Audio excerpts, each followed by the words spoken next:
কখনো ভেবেছো কিছু ভালোবাসা শেষ হয় না, শুধু গল্পের মতো সময়ের মাঝে হারিয়ে যায়? আমি ভাবিনি আমার জীবনে এমন কাউকে পাবো যার চলে যাওয়াটাই সবচেয়ে বড় রহস্য হয়ে থাকবে। ওর নাম ছিল রায়হান।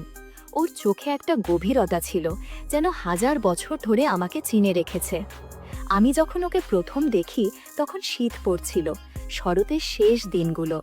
কলেজের লাইব্রেরিতে এক কোণে বসে ও একটা পুরনো বই পড়ছিল, আর আমি চুপচাপ তাকিয়েছিলাম। আমাদের প্রথম কথা হয়েছিল, এই বইটা আপনি শেষ করেছেন? ও হেসে বলেছিল, বই শেষ হয়, মানুষ নয়। এরপর প্রতিদিনই দেখা হতো, লাইব্রেরি, করিডোর, কখনো ক্যান্টিন, আবার কখনো ছাদে। ও খুব বেশি কথা বলতো না, কিন্তু ওর চুপ থাকা আমার ভিতরে ঢুকে যেত।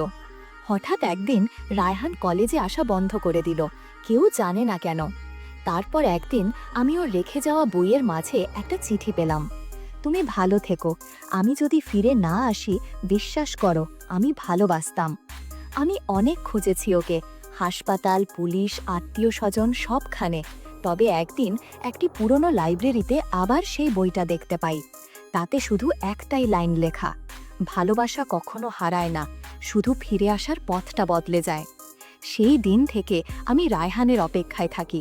হয়তো আর কোনোদিন দেখা হবে না, তবু মনে হয় ও এখনো আমার চারপাশেই আছে। বন্ধুরা, এরকম আরও ইন্টারেস্টিং গল্প শুনতে চাইলে সাবস্ক্রাইব করে আমাদের পাশেই থাকো, আর ভিডিওতে একটি লাইক করে দিও।